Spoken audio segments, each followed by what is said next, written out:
Merci de nous choisir pour vous informer, mesdames et messieurs, bonsoir et bienvenue à cette nouvelle session du journal sur Scoop FM. Au sommaire, le jeudi à la Cité de l'Union africaine, le président Félix Antoine Tshisekedi Tshilombo a reçu Monsieur Antonio, ministre angolais des Affaires étrangères. Les détails dans ce journal. Toujours au sommaire, bancarisation des recettes de l'État, plus de 44 millions de francs congolais ont été collectés. Mesdames et messieurs, c'est tout pour le sommaire.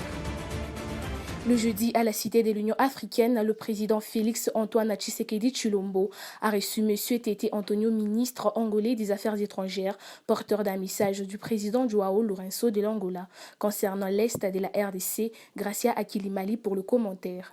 Tété Antonio était venu faire la restitution de la rencontre qui a eu lieu entre le ministre des Affaires étrangères de la République démocratique du Congo, de l'Angola et du Rwanda sur la crise sécuritaire dans la partie orientale de la République démocratique du Congo. Par ailleurs, le ministre angolais en charge des Affaires étrangères a réitéré l'engagement du président Lourenço à œuvrer aux côtés du peuple congolais en faveur de la restauration de la paix, du développement économique et de relations bilatérales entre les deux pays. Il s'y est dénoté le même jeudi, le président Félix Tshisekedi a reçu le lettre des créances de 4 ambassadeurs extraordinaires et plénipotentiaires accrédités avec résidence en RDC. Il s'agit des ambassadeurs de la Côte d'Ivoire, du Gabon, de la Suède et de la France. Bancarisation des recettes de l'État, plus de 44 millions de francs congolais collectés en moins d'un mois par le ministre de la Justice, annonce Constant Mutamba. Les détails. Le ministre d'État en charge de la Justice, M. Constant Mutamba, a informé l'opinion publique des résultats encourageants de l'opération de bancarisation des recettes judiciaires lancée le 19 août 2024. Selon le communiqué, le guichet de proximité de la Robank, situé dans l'enceinte du palais de justice, a encaissé un total de 44 35 880 francs congolais entre le 19 août et le 16 septembre 2024. En comparaison, les recettes enregistrées avant cette réforme étaient nettement inférieures, atteignant 112 630 445 francs congolais en juin et 478 846 821 francs pour le mois de juillet sur toute l'étendue du territoire national. Ces chiffres montrent une amélioration significative, démontrant l'efficacité de la lutte contre la corruption, la concussion et le détournement des fonds publics. Cette réforme est guidée par la note circulaire numéro 007-CAB-ME-MIN-J1G-2024 du 27 juin 2024 vise à bancariser tous les droits, taxes et redevances perçus par le ministère de la Justice. M. Constant Mutamba considère cette performance comme un motif de fierté, tout en soulignant les défis à relever pour maintenir et accroître ces résultats dans le mois à venir. Après les écoles publiques des Kanchachi et Kankokolo, le service national a procédé à la livraison de 20 bancs à la première école publique de Kinshasa, EP1 et EP2 à l'Au-Nord, dans la commune de Kalamo. Suivez.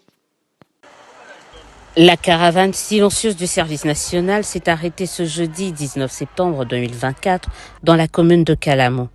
Dans ces camions, 200 bancs pour l'EP1 et 2 Yolo Nord.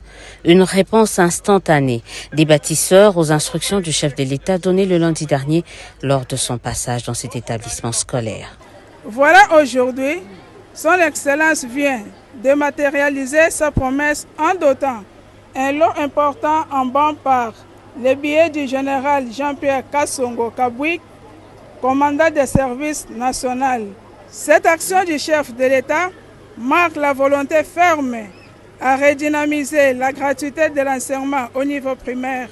Au-delà des bancs, de la visite du chef de l'État dans cette première école officielle de la capitale congolaise, tout porte à croire que Félix Tshisekedi est déterminé à investir dans l'homme congolais et dans l'une des denrées les plus importantes de son existence, le savoir. Nous sommes là pour donner le banc à cette école. Il y a 2 écoles ici, EP1 et EP2, Yolo Nord, pour donner les bancs selon les instructions du chef de l'État et commandant suprême. Et voilà, les bancs ont été remis ce jour. Les enfants qui étudient en ville ou qui étudient dans les bonnes conditions, les résultats qu'ils donnent, ce n'est pas pour autant dire qu'ils sont plus intelligents que ceux qui étudient dans des conditions difficiles. D'ailleurs, ne dit-on pas que l'homme est le fruit de l'environnement et de l'éducation. L'environnement change l'homme, change l'enfant. En tant que commandant du service national, régulièrement je reçois les instructions pour aller dans ce sens. Construisez-moi des écoles, donnez des bancs, faites ceci ou faites cela. Les instructions en tout cas que moi je reçois régulièrement me démontrent qu'il est vraiment très attaché à l'éducation des enfants dans notre pays. Un investissement qui lui vaut des remerciements de la part de ses écoliers. Pareil pour ceux de Kankokolo qui la veille ont eu à bénéficier également des bancs pupitres. Nous tenons une fois de plus à rendre grâce à Dieu pour ces dons que nous venons de bénéficier.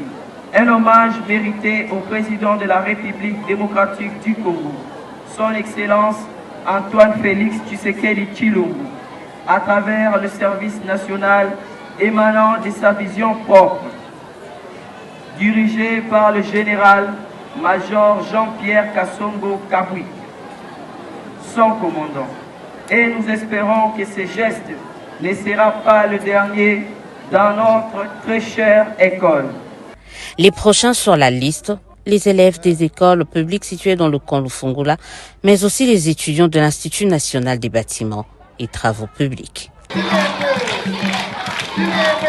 Les agents de l'observation volcanologique de Goma sont en colère. Ils revendiquent 9 mois de primes spécifiques. C'est le chef de l'État qui leur avait promis cela lors de son séjour à Goma après l'éruption volcanique du 22 mai 2021. Ces agents basculent donc de la grève partielle à la grève sèche. Conséquence de rapports de surveillance de volcans Nyiragongo et Nyamlagira, les mesures ne sont plus envoyées à Kinshasa. Joyce nous fait le point.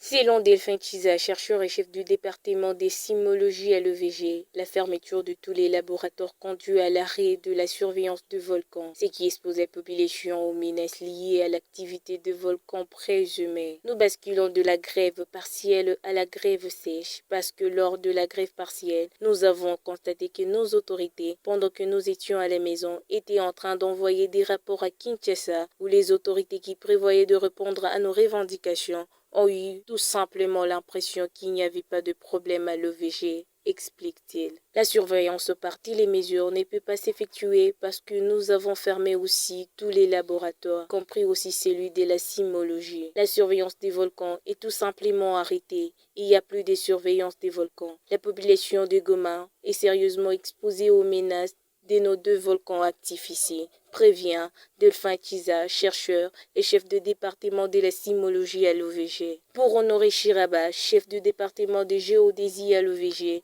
les agents ne reprendront le travail que lorsque leurs revendications seront prises en compte par le gouvernement congolais. Le gouvernement congolais prend le service de surveillance à la légère. C'est la sécurité de la population qui en dépend. Les volcans n'épargnent personne. Ces primes nous procurent beaucoup parce que les salaires de l'État ne suffisent pas. Le travail que nous faisons est noble. On travaille du matin au soir et même la nuit. Nous n'avons pas de jours fériés. Nous avons de familles. Nos enfants doivent étudier comme ceux des autres. Nous ne voulons pas rentrer au travail sans que le gouvernement ne puisse répondre à nos déshydratats, souligne Honoré Chiraba. Plus de 3 ans après l'éruption du volcan Nyiragongo, plusieurs sinistrés ont reconstruit leurs habitations sur les laves du volcan dans le nord de la ville de Goma. Notons que l'éruption du samedi 22 2021 avait fait au moins 31 morts. Certains habitants sont morts par asphyxie en voulant traverser les laves qui avaient coupé la route nationale numéro 2 à Kilimanyoka dans les territoires de Nyiragongo. D'autres sont décédés par accident de circulation sur leur chemin de fuite.